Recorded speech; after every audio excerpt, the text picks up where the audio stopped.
Perfect, Marcus. Thank you very much. Yes, I'm a PE CFO. I've been predominantly around healthcare for the better part of 20 years now. Done a number of exits, done a number of big acquisitions, kissed a number of frogs along the way. As you do. As you do. And yeah, just culminating in Elysium, which was a 775 million exit back in the last year. So pretty good deal. We exited that into trade to Ramsay Healthcare. An interesting exit process, but a great deal, and one that I think all stakeholders were pretty pleased with. Excellent. And you mentioned about kissing a few frogs. I won't go into too much detail, that would be unfair to do so. But you know, when you entered into this, I mean, I remember we had that first conversation. I think you were saying you were at the rugby at the time as well, and it was all around an interim premise. Is there any nervousness around the idea of doing an interim gig versus a permanent one from the offset? Not really. So I decided to go interim as a conscious decision. I'm not an interim, I'm not a serial interim, and I know many people are, and I think it's a great career path, but it's not really what I do. I think for me, it's more about going into businesses, adding the value, looking towards the exit, getting the business ready for that exit, and then taking them through that process. In an ideal world, you stay with the business and you continue, you roll, you move on. But in other worlds, you look for other opportunities. But as you do that, you will often join a business, you'll be onto a particular path, you'll be working alongside the PE house, but for a range of reasons, excuse me, it doesn't always work in the way that you'd hope that it would. And the previous role that I'd been in, the notice period was pretty long. I was on 12-month notice period. Wow. So the trouble with that was that as I was looking to move on, because I could see there was no exit on the horizon anytime soon, really the challenge was finding the right gig, but getting them to wait for 12 months was going to be nigh on impossible. So I had to exit the role into the interim market, have the confidence to know that you go in, you know your wares, you know what you're doing, and then move on into a permanent role with the equity and all of the benefits attached to it. And that was the game. Sometimes it works, sometimes it doesn't. It was a bit of a chance because I didn't want to get into serial interiming, but at the same time, I was also confident that once people, once I was in the business long enough, I could have, step up into that permanent role, which is what I did. Yeah, it's an interesting one, isn't it? You mentioned about the 12 month, and that's basically a quarter of a business's hold. In essence, the first 12 months of an investment, that's where everything's go. Yeah. But yeah, so look, I mean, we had the conversation, started as an interim, as you say. Did you any point in the first sort of weeks, months, think or feel it was going to be a permanent thing? Because we never really spoke about it that much. We sort of just, as I seem to recall, it was very much here for 6 months, support the business, a bit of a see what happens scenario. Yeah. I was pretty confident early on. I knew the business and I knew many people in the business, so we crossed paths doing various different things. I led the acquisition of BMI Healthcare back in 2006, and the precursor to Elysium was Partnerships in Care.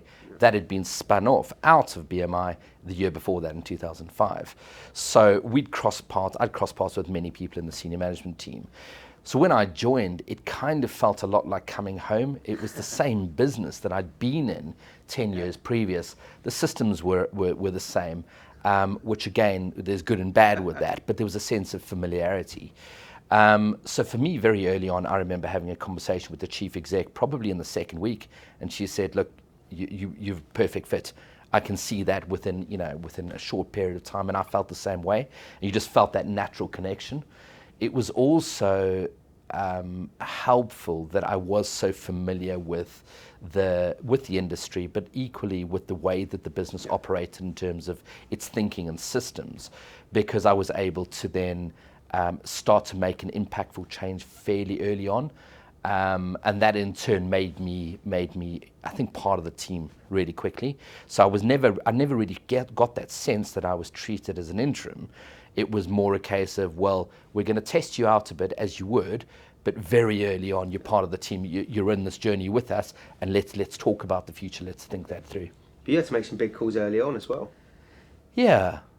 It's always the same thing though, and I think that's right. It's always about the people. You know this. It's of course it's what you do.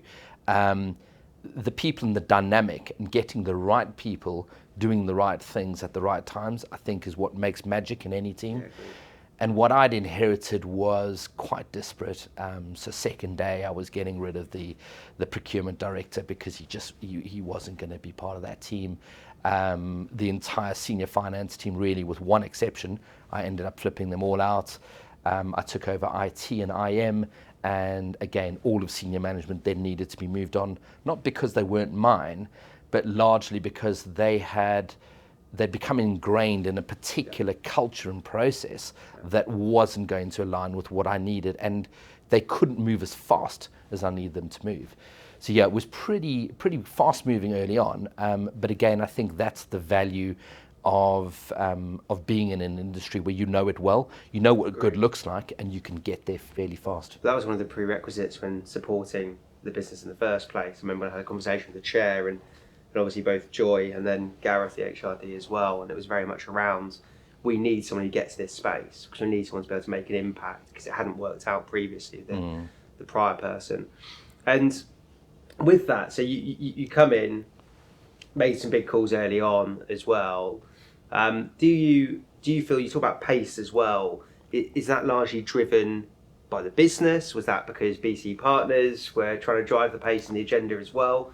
Because there's always a time frame, it's probably going to be a two-year hold in terms of what they wanted to go and do something, some sort of activity. But what do you think drove that pace? I think a lot of it is innate. I kind of believe in the world of private equity, you've got to be moving at pace. It's a very different pace and it's a very different tempo to what you'd see in big corporate. And I've worked in both. Equally, it's probably even a different pace to being in really small SMEs. Yeah. And I've done the startup in the past before. And people would think that that's super pace. But actually, if you find the right sweet spot in private equity, I find that that's where it's all about the foresight of what you're moving towards. Yes. And the speed by which you can get there. That's what drives value. Because everyone can move towards an ultimate endpoint, but if you take too long, you never reach it, or you reach it at a point where management's destroyed equity value, or the PE house, through their own pick and interest value accretion, begins to eat into what should be a good symbiotic relationship. I would say that it's massively important to identify what good looks like early on. That's I hear that phrase all the time. Yeah. Well, it's important to set out the target, and people use a number of phrases for it. It's really about identifying at the end of a period of time, what is it that we're hoping to achieve, and therefore how can we measure ourselves against that particular target. And that's what I mean by specifying what good looks like. How are we going to do it, and what length of time are we going to give ourselves in order to achieve it. Once you have that clarity of vision, then you can really wrap your arms around everyone and you can take them along with you on that journey. And I felt that was somewhat lacking. Yep. And in order to achieve that, you go through the people process, get the right team in. Yep. And then equally, you share the vision of how quickly you want to achieve the desired objective. Push too hard, run too hard, and you're going to alienate those around you. Run too slowly, and you're going to either destroy your value or shareholder value, or equally, you're simply not going to be as effective as what you need to be. So it's around finding the right tempo for the business. With that in mind, something which I'm talking about a lot with many PE houses around that sort of succession piece. And you're talking, what I get from what you say is it almost comes with experience, knowing when to push, when to pull. What advice would you therefore give to somebody who is going into a first CFO role? It's private equity backed. Yes, they've probably been the group controller or something of similar ilk previous. They may have done some of the external sort of banking arrangements. They may have had some exposure to PE. But what advice would you give to ensure they can be a success as a first-time CFO then? Great question, $1 million question, I think, and many books been written on this. But I think for me, it comes down to looking forward. And I think the big change in finance, in particular, over the last 10, 15, 20 years, has really been towards converting data into information. Yeah. So If we look back 15, 20 years, the principal source of data that was readily available in most businesses, or even 30, 40 years ago, was financial information. So it's natural that finance is the custodian of that information. However, the majority of that financial information was always backwards looking. So how did we do last week, last month, last year? The reality is you need to convert how we did do to how we are doing, and even better, how we're going to do based on a series of particular actions. Yes. And that's what you need to be thinking about. So in a financial controllership role, even to an extent in an FP&A role, you're taking historic information and you're trying to convert that really into something that's meaningful today. Yeah. I think in the CFO piece, it's about looking at not just financial information, but all manner of information, all manner of KPIs, all manner of data that exists readily in most businesses, that plethora of data, and converting it into information. Yeah. And converting it into a call to arms, converting it into something that is so simple that anyone can look at it, and without seeing a spreadsheet of numbers with their eyes roll back in their heads, they get a simple call to arms. This is what I need to do to better influence the business. Makes sense. It's a mindset. It's a mindset change. It's about thinking forward and getting all of the information, financial and otherwise, in a readily absorbable form. And that for me would be the number one thing. How do we achieve that? People and vision.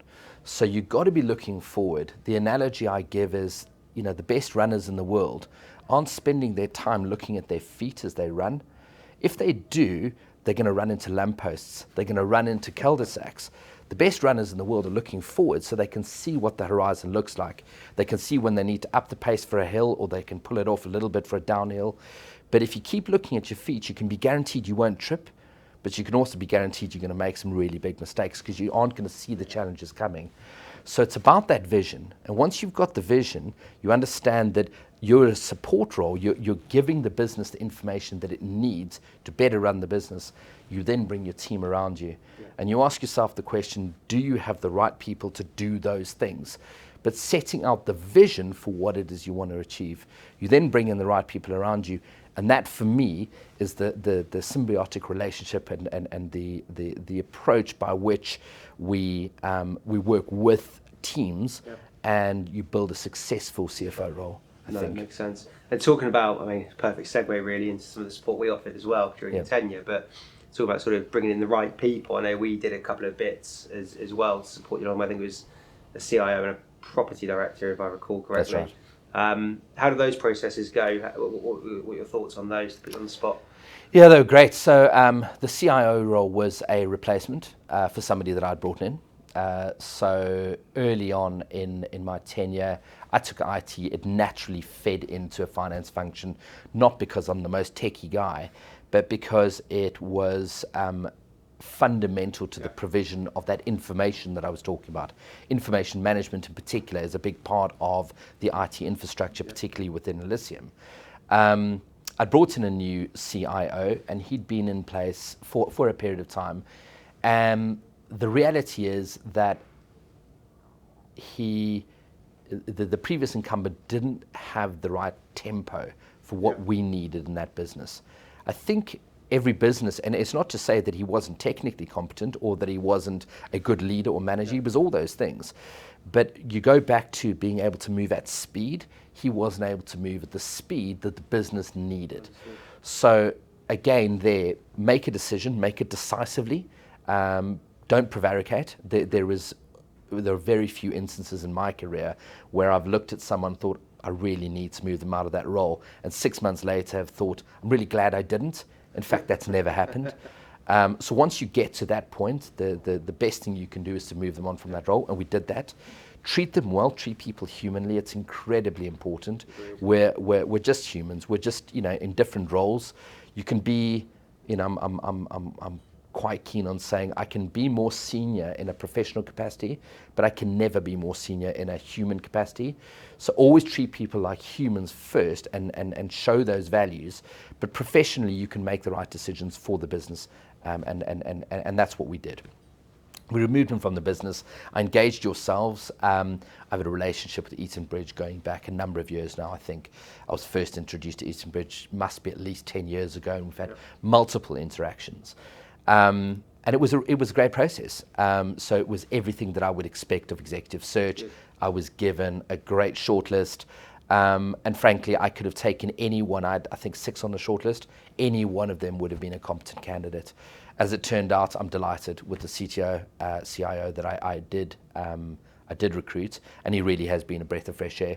We've had challenges in our IT infrastructure. A large portion of it has been because there simply hasn't been the foresight that I was talking about earlier, where people were looking forward to the obstacles and the challenges that were coming. They were dealing with the issues right now and watching their feet, not realizing that they were going to go out of contract or beyond service on various different software initiatives and what have you. And that's caused us some significant challenges. Again, most of that we're now through, so that's been a good result. Equally, on the property director front, was a new role for us. We've got a significant property portfolio. We've got 75 different hospitals, some of them 150 beds plus. So they're fairly significant, valued at well over £500 million. And we'd been managing our property in an ad hoc way. We had some regional people working with the ops directors. I wouldn't say it was a hobby, but it certainly wasn't a specific targeted purpose. And that's what we needed. We needed to bring in a property director to do that. And we did. We had an excellent search with you, same kind of process. And we really found a plethora of different types of property directors, as you would do with CTOs and indeed CFOs. There certainly isn't one size fits all. People come with different skills, attributes, and those skills and attributes are right, in my view, for different businesses at different times. And again, I would also say that in most businesses, every river runs its course. And what was right 10 years ago may not be what's right today. Some people can change with the business, but often that doesn't happen. So we saw a great, a diverse range of directors in those particular roles. And we've made 2 excellent appointments. So really pleased with you for that. It's encouraging to hear. You'd know if it wasn't. Well, yeah, I know I would. You wouldn't hold back. And one of the key themes you keep talking about is relationships, and pace as well, of course, but relationships. And as much as those people had important relationships with you, your relationships with the CEO, chair, and PE were obviously critical too. How do you, I guess almost to rewind it, how do you go about assessing those before you go into a role? And then how do you continue to enhance them whilst you're in post? Because they can so easily break down, and we've seen it many times. Yeah, they can. It's really challenging.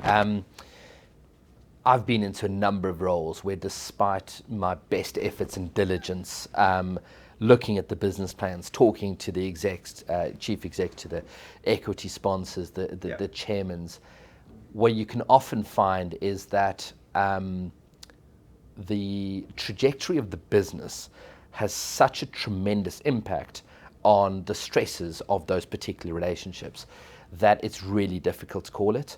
I think that from a personal perspective, most people I've worked with in an executive context, you get to the top by being a reasonable person that you can work with.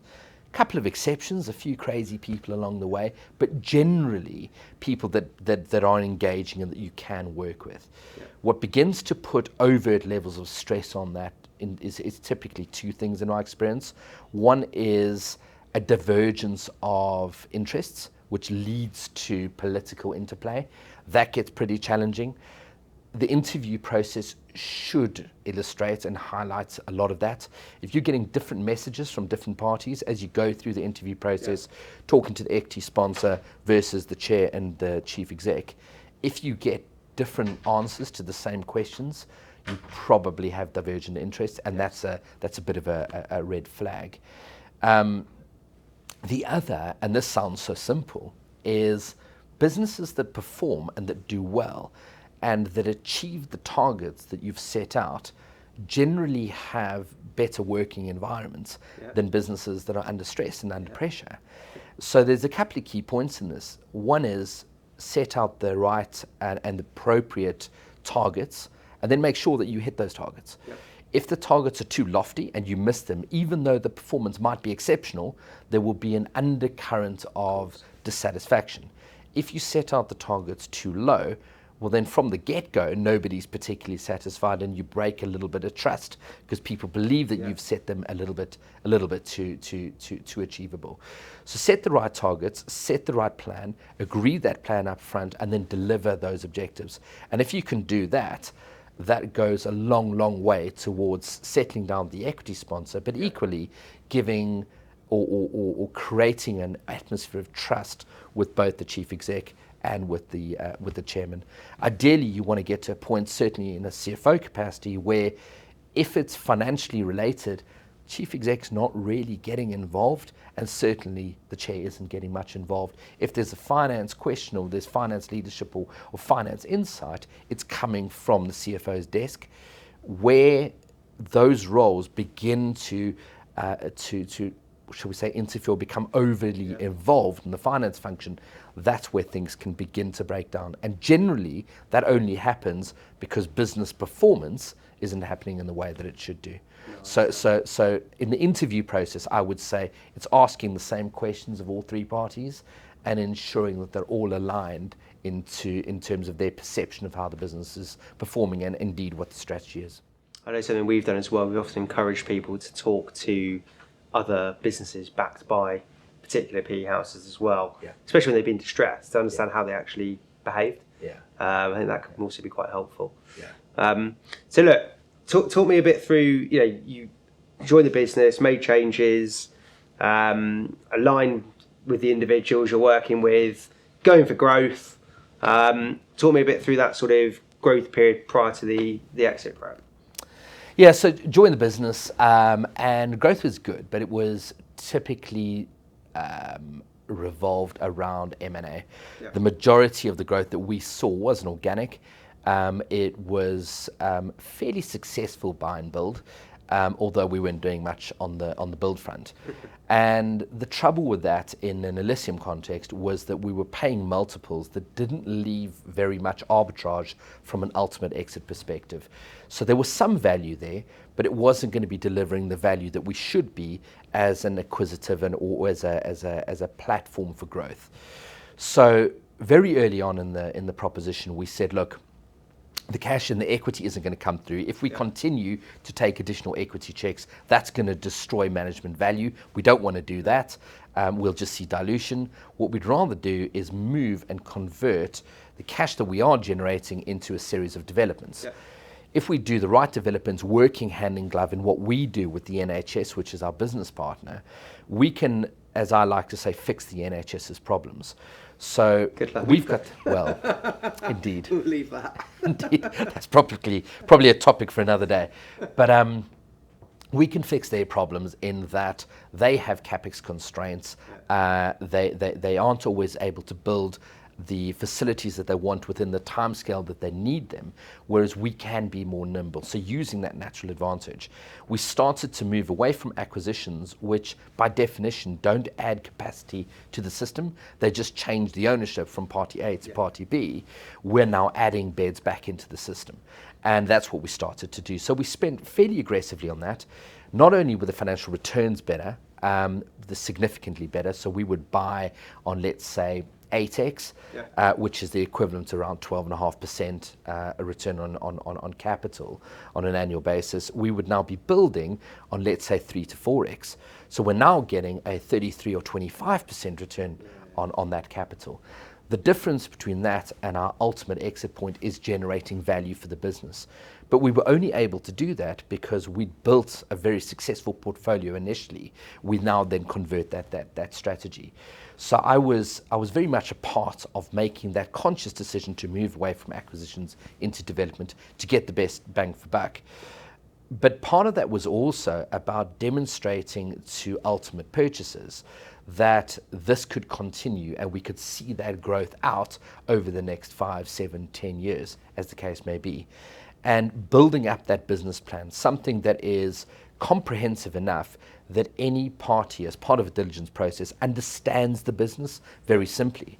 So we spent an inordinate amount of time building up what is a very complicated and very detailed business plan, and then paring it right the way back to something that is simple and easily understandable. Yes.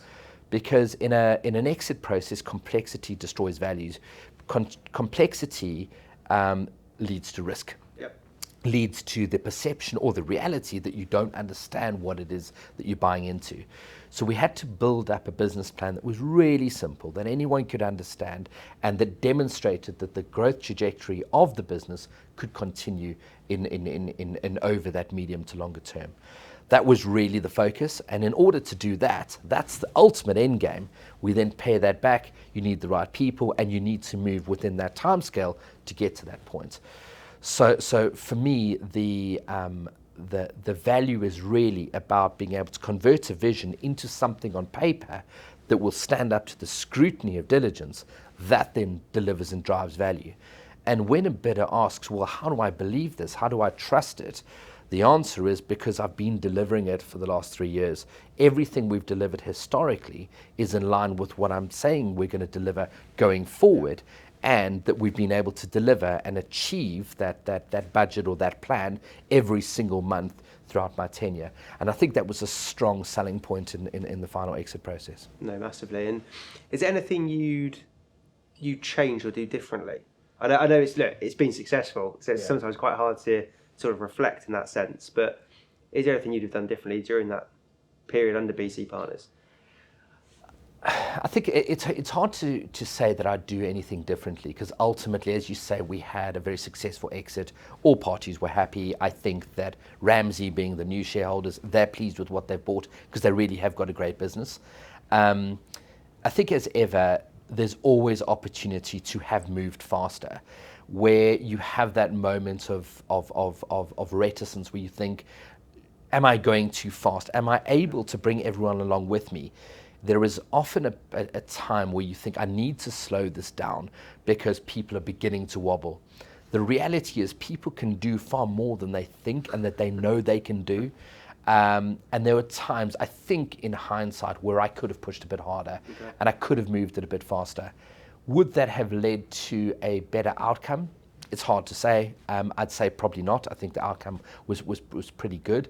But there were times where I probably slowed down to an extent where I needn't have, where I could have continued that conviction and we could have made things happen a little bit better.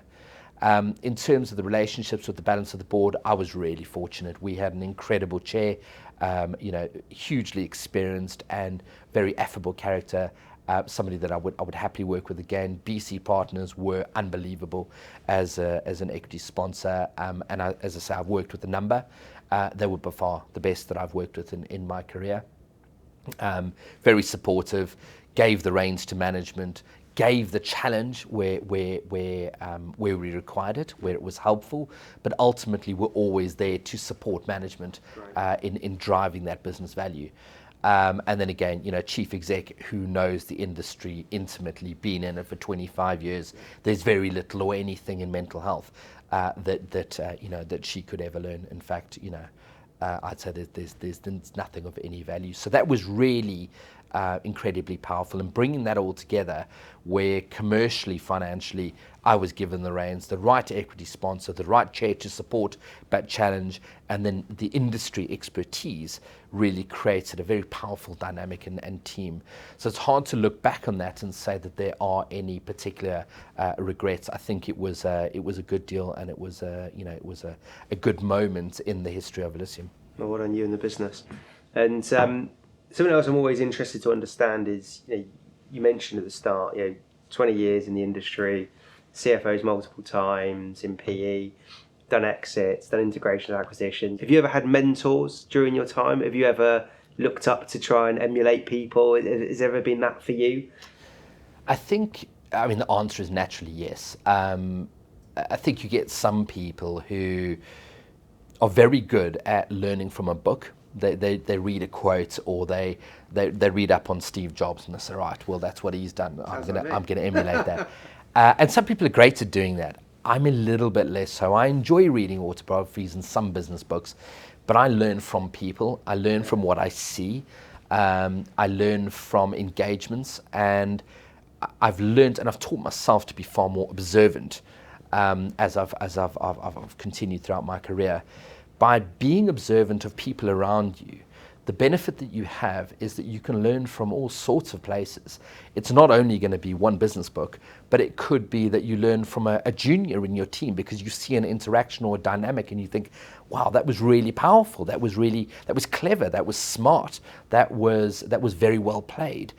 Being able to absorb all of those interactions from everyone around you, I think, is probably more attuned to the way that I think and the way that I behave. Yeah. So have I had mentors? Absolutely. Have I worked for some great CFOs? Yes.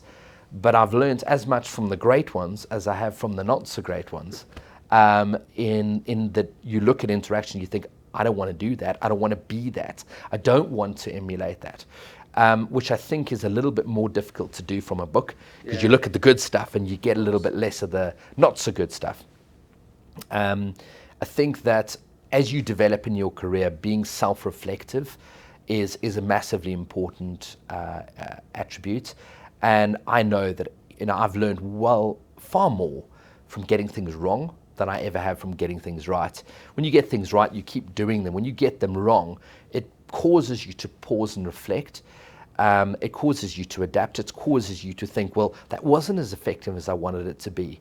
And by getting those things wrong, you then learn by a natural process to do things that are more effective, and that's what helps you to progress. But I've been very fortunate. I have worked with some incredibly talented people. I don't want to name anyone, but some really clever, smart people. No one that I've met or worked with that I've thought, I just want to be you. But certainly a great many people who I've met and I've thought that part of what you do I just think is fantastic, and I'm going to do my best to emulate it. I'm going to mine you to find out how you do it and how you see the world that way, so that I can begin to take that on board. And I think that's one of the beauties of working in private equity, is that in my experience, PE houses, the sponsors themselves, are typically incredibly smart people, which I enjoy. But they're not always the best at getting things done. They're not always the best people managers. Super smart, but not always great managers. In the portfolio companies themselves, again, you can find excellent managers, really great people, leaders, but they aren't always at the same cerebral level as what you'd find in the PE house. But mash that all together, and I think you've got a plethora of opportunity to learn and draw down from, which is ideally what I like to try and do. Well, look, I'm just really pleased. It's been a real journey. Thank you. But Keith, thank you for your time. I appreciate it. Marcus, thank you very much. Thank you for listening. To listen to more of our conversations with senior leaders, please do subscribe to Eton Bridge Podcast on Spotify or Apple, and the full interviews are available on YouTube.